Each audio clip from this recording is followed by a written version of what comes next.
Good midday Wednesday afternoon, everyone. Roger Hill with the VELCO Weather Hazards Outlook. Right from the get-go, we have no utility issues to worry about as it looks, and we're going to see a little bit of precipitation now and then that's going to force through the region, kind of overtopping a ridge of higher pressure, and what we call a dirty ridge. Dirty ridge has a lot of mid and high-level cloudiness, and so it's not necessarily producing a whole lot of sunshine. However, we're seeing some pretty sunny days, at least periodic sunshine, and for this morning, a little bit more cloud cover will roll through during the afternoon, and then it looks like we'll see a little bit more sunshine during the day tomorrow. Thereafter, the system that you see across the parts of the western U.S., namely in this vicinity here, you're seeing around the Rockies and parts of California. This is working its way eastward gradually. It had pumped up a big ridge of higher pressure, and that ridge of higher pressure is what is controlling our weather currently. On the left-hand side, we have the European model deterministic. On the right-hand side, we have the ensemble from the GFS. And this is valid about 1 o'clock in about an hour or so.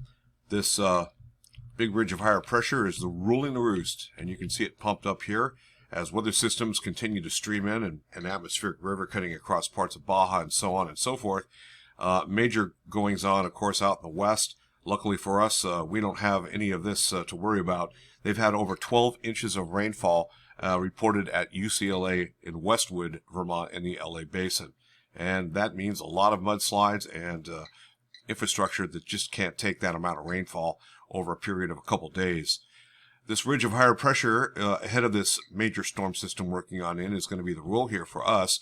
So periodic cloud cover kind of works on through. Really, it's not going to be a very big deal. And what you can see here is a 993 area of low pressure. This is going to push in basically to our north, but eventually it will succumb with a little bit of scattered light rain shower activity.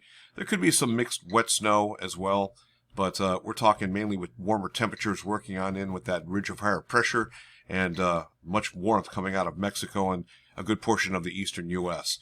Now eventually that's going to change, but it looks like the apex will be basically on Saturday, and so the warmest day coming will be basically around 50 degrees. Now, it looks like we'll see some scattered rain shower activity. Eventually that goes away. And then a little bit of accruing of snow showers and fairly light stuff. Now, we're watching this next system.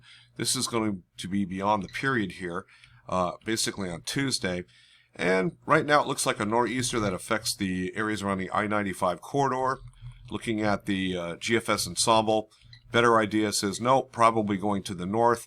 The tendency is that the European model wants to hold most of the precip in the southern parts of New England, the I-95 corridor. So we'll have to wait and see how that all works out. But you can see the GFS ensembles kind of more broad scale and seeing some light snow. But we can see some snow accrual going into basically most of next week as we see colder temperatures begin to work on in and periodic cloud cover with some snow showers or flurries.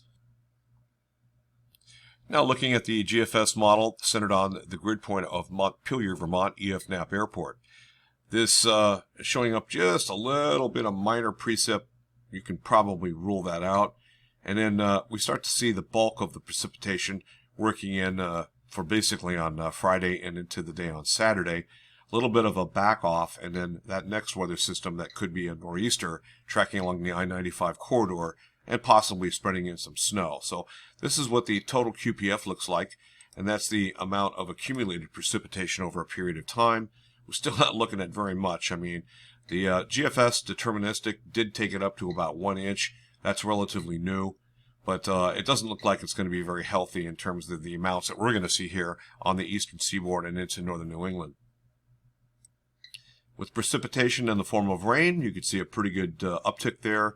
And then eventually, as colder air aloft works in, and eventually at the surface, we're going to see a little bit of snow.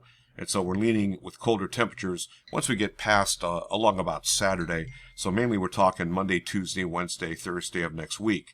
Looking at the 850 hectopascal temperature is about the top of Mount Mansfield. This is what it looks like here.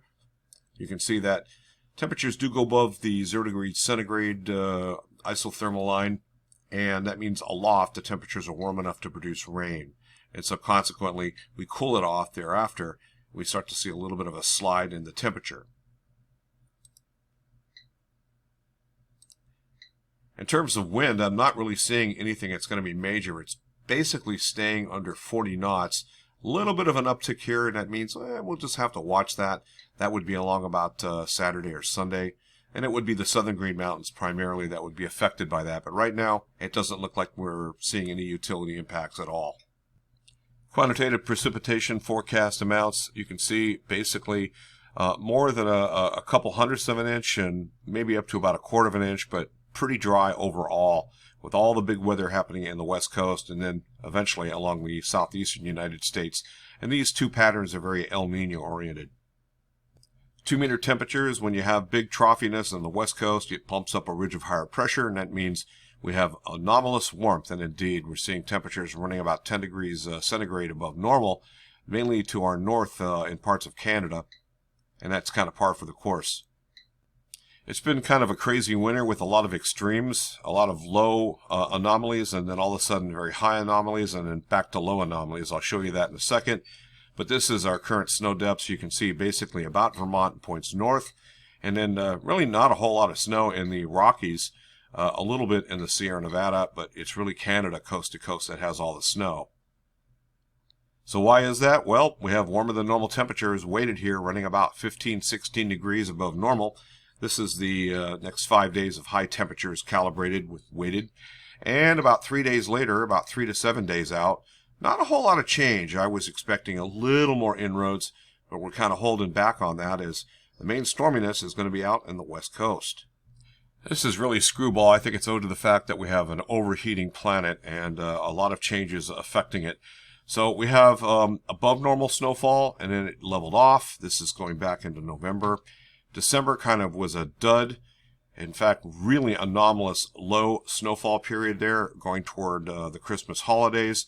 January, we picked it up a lot. Things changed and went to above normal, and now it's kind of drastically back below normal.